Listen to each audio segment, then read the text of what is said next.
Aduh, hari-hari banyak yang ngeluh nggak bisa bahasa Inggris. Bilang nggak mau belajar bahasa penjajah lah. Brother, what's that? Bilang aja males bro, nggak usah alasan segala. Teach you how many times you you still don't understand, but then. Ya udah, nggak usah bingung kalau nggak bisa bahasa Inggris. Karena Gamerbong udah ngumpulin 10 game dari publisher besar yang resmi dukung bahasa Indonesia. Ini bukan game mobile ya, tapi game PC dan konsol. Penasaran? Yuk mari kita mulai videonya. Mari kita mulai video ini dari One Piece Odyssey.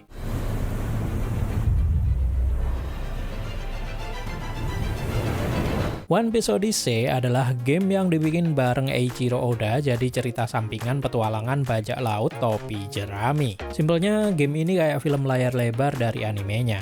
Selain ngasih cerita yang bisa dibilang main aman karena sebagian besar cuman ngeliatin cerita One Piece yang udah ada, game ini juga punya dukungan resmi bahasa Indonesia. Bandai Namco memulai dukungan bahasa Indonesia dari game ini sampai beberapa game mereka ke depannya. Sayangnya terjemahan bahasa Indonesianya nggak bagus-bagus amat. Soalnya di beberapa poin bakal berasa kalau terjemahannya kayak terjemahan orang Jepang yang baru belajar bahasa Indonesia.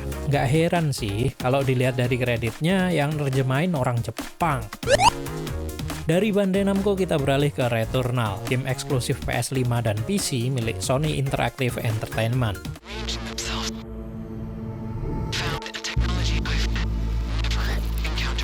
Returnal nyeritain astronot perempuan bernama Celine yang terjebak di planet yang punya fenomena aneh. Di mana planet ini bikin waktu terus berulang setiap kali Celine mati. Keputusan Sony bikin game ini punya dukungan bahasa Indonesia bisa dibilang perlu diapresiasi. Terjemahannya bahkan jauh lebih bagus dari game Bandai Namco. Penerjemah bahkan gabungin beberapa istilah teknis bahasa Inggris dan bahasa Indonesia. Jadi terjemahannya nggak berasa kaku, kayak maksa error jadi galat, dan kosakata lain yang baru aja ditambah ke Kamus Besar Bahasa Indonesia baru-baru ini.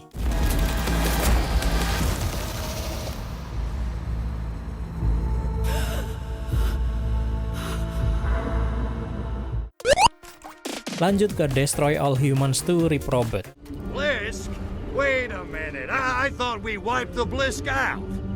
I have no. Game ini sempat masuk ke list kami sebelumnya, game dengan protagonis penjahat. Asik, marketing. Tapi kali ini kita ngebahas dukungan bahasa Indonesianya. Meskipun seri pertama nggak ada bahasa Indonesianya, THQ Nordic memutuskan buat rilis game ini dengan dukungan bahasa Indonesia. How's it hanging, freak? Listen, I need a little more info. All right, but hurry it up, will ya? You're making me nervous. Tapi masalah para publisher ini sama aja, banyak terjemahan yang diterjemahin cukup kaku. But anyway, makasih loh THQ Nordic udah ikut nerjemahin. Attend the holy syllables of the great Archvoodle. Next adalah Marvel Spider-Man 2.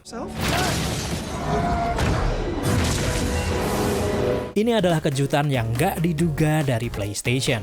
Soalnya sebelumnya mereka nggak pernah rilis game setelah Returnal pakai bahasa Indonesia. Tapi secara mengejutkan, game ini akhirnya dirilis pakai bahasa Indonesia. Lihat deh, gimana mereka bisa pakai bahasa nggak baku di game ini di video Meow Auk yang ini. Tell them about myself. More like sell yourself. It's the worst. You got any advice? Well, take me. Hi, I'm Peter Parker. Kelihatan kan gimana terjemahan yang beneran terjemahan sama cuman ngandelin Google Translate. Saya rasa ini adalah salah satu keunggulan dari beberapa game PlayStation. Mereka nggak cuman mentingin kualitas gamenya, tapi juga merhatiin gimana terjemahannya. Masalahnya, timing subtitlenya terlalu ngikutin voice aktornya pas dia berhenti ngomong. Jadi susah dibacanya kalau ada player yang nggak bisa baca cepet.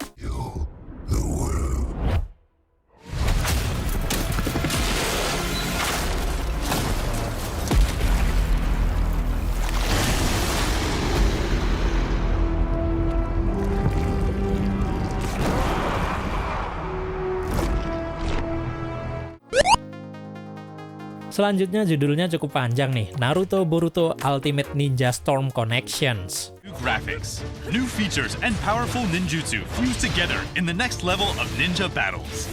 Game ini sebenarnya cuma tambahan ekspansi Naruto Ultimate Ninja Storm 4 dengan Boruto. Nggak ada bedanya sebenarnya, cuman kayak ekspansi tapi dijual jadi game baru aja. Hah, tipikal Bandai Namco banget nggak sih? Sama kayak One Piece Odyssey, Bandai Namco bawa terjemahan bahasa Indonesia ke game ini. Mereka rilis trailer pakai subtitle bahasa Indonesia, sampai terjemahan dalam gamenya juga pakai bahasa Indonesia. Tapi beberapa masalah yang sama masih kayak game mereka sebelumnya. Terjemahannya terlalu langsung dan nggak pakai pola kalimat yang bener di bahasa Indonesia. Jadi bakal berasa pakai bahasa Indonesia, tapi sebagian berasa bahasa Jepang atau Inggris. 新しいゲームが届いてるはずなんだよ、うちに。ゲームなんだ。それってもしかして忍者ヒーローズ? Selanjutnya adalah Biomutant. And what remained of it? Satu lagi game dari THQ Nordic yang udah dikembangin lama banget tapi nggak rilis. Begitu rilis, gamenya nggak bagus-bagus banget. Oke, tapi kita lagi nggak ngomongin itu. Kita lagi ngomongin terjemahan bahasa Indonesianya. Sama kayak game THQ Nordic yang lain, game ini punya bahasa Indonesia sebagai terjemahan resmi. Semua menu dan subtitle udah diganti pakai bahasa Indonesia. Tapi gimana sebenarnya dalam praktiknya? Apakah sebagus itu? Sayangnya nggak cuy. Terjemahannya masih kayak Google Translate. Emang beberapa kayaknya diterjemahin pakai manusia, tapi kayaknya nggak ada editornya buat ngebenerin kerjaan penerjemah. Kayak kalian berasa aneh nggak sih baca ini? Kita disuruh untuk memilih jalur kehidupan. Oke, maksudnya gimana nih? Jalur kehidupan. Next adalah Alone in the Dark, game yang disebut THQ Nordic sebagai reimagine, tapi aslinya remake dari game aslinya yang dirilis tahun 1992. Jeremy, am I right? She has that hardwood glue, doesn't she? Masih sama kayak game THQ Nordic yang lain, game ini juga punya terjemahan bahasa Indonesia. Yang nerjemahin sih manusia, tapi kayaknya diburu-buru kalau dibaca dari terjemahannya. Game ini juga punya masalah sama timing subtitlenya. Sama kayak Marvel Spider-Man 2, di mana subtitlenya ngilang otomatis setelah aktornya selesai bicara.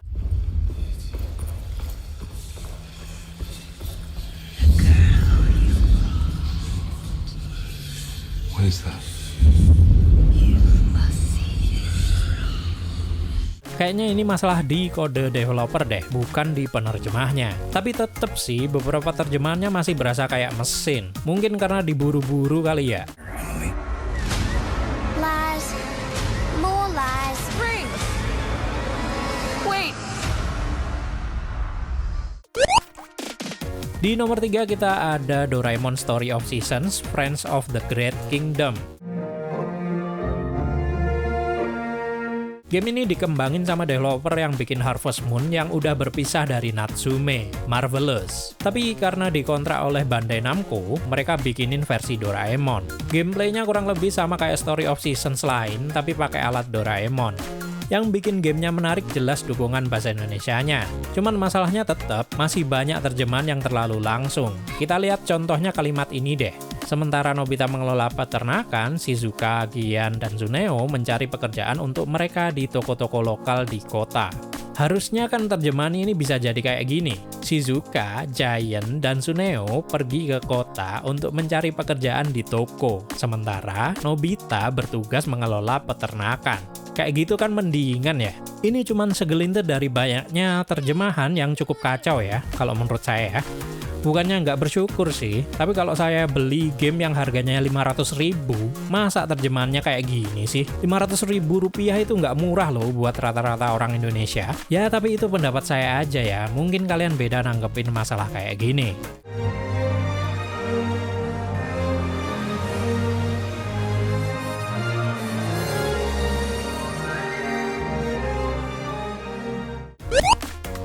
Selanjutnya adalah Counter-Strike 2.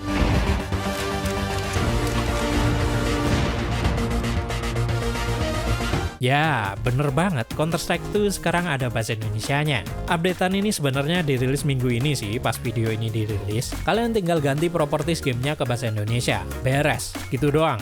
Ini adalah komitmen Valve buat dukung gamer Indonesia, khususnya untuk para fans Counter-Strike. Soalnya dulu sebelum ada game kayak Point Blank, Counter-Strike ini jadi salah satu game e-sport populer di Indonesia. Terjemahan game ini bisa dikatakan cukup acceptable ya, meskipun ada beberapa aja yang kurang.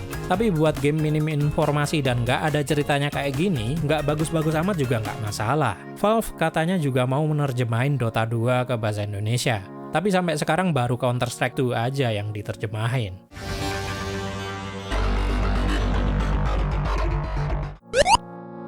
Dan yang terakhir adalah SpongeBob SquarePants The Cosmic Shake.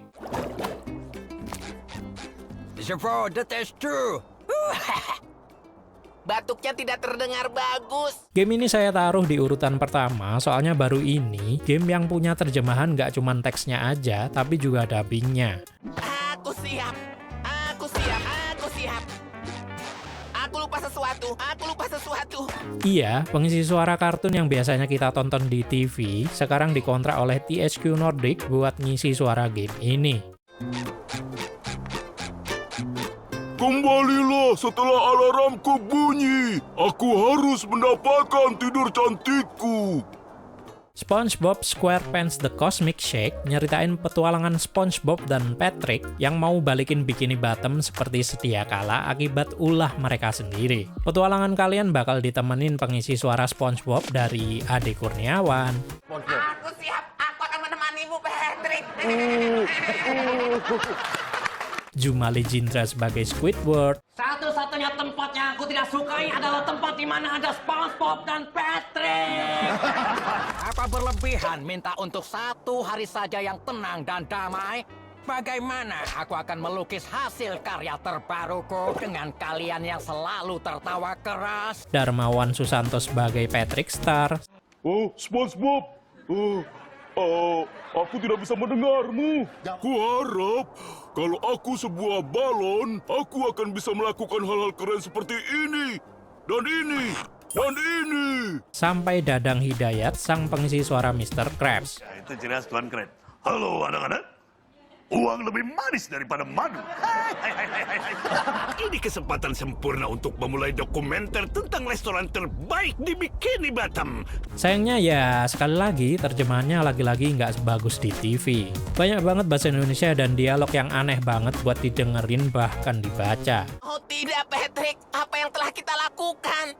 Siapa sangka ramuan ajaib dari peramal misterius dalam kereta yang mencurigakan akan menyerang balik. Tapi kayaknya ini nggak ngehentiin THQ Nordic buat ngerilis game mereka biar menarik gamer di Indonesia deh. Meskipun ya setelah game SpongeBob ini dirilis, cabang THQ Nordic di Singapura buat masarin game ini di Asia Tenggara ditutup karena restrukturasi perusahaan induknya, Embracer Group. Jadi nggak tahu lagi sih apakah bakal ada game kayak gini dengan bahasa Indonesia, terutama setelah Alone in the Dark dirilis THQ Nordic. There's no stopping this, sailor. So itulah guys, 10 video game yang punya dukungan resmi bahasa Indonesia dari developer dan publishernya. Kira-kira game PC atau konsol apa lagi yang kalian tahu ada bahasa Indonesianya? Tulis ya di komentar, siapa tahu kita bisa bikinin part 2-nya. Seperti biasa, kalian bisa subscribe untuk konten kayak gini atau donasi buat dukung channel ini. Terima kasih juga buat yang udah ikut berdonasi buat dukung channel ini. Full respect buat kalian. Halo, hari ini adalah pengumuman pemenangnya. Udah hari Jumat ya, bisa dilihat kalendernya.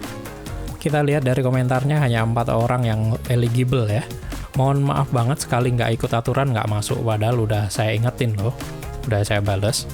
So, tanpa menunggu lama kita langsung aja ya undi siapa pemenangnya.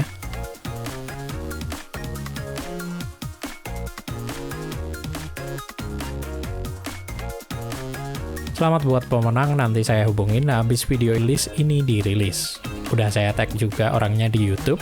Sabtu malam ini saya message lewat Twitter. Kalau nggak dibalas dalam waktu 1x24 jam, hangus ya. Bakal diundi ulang.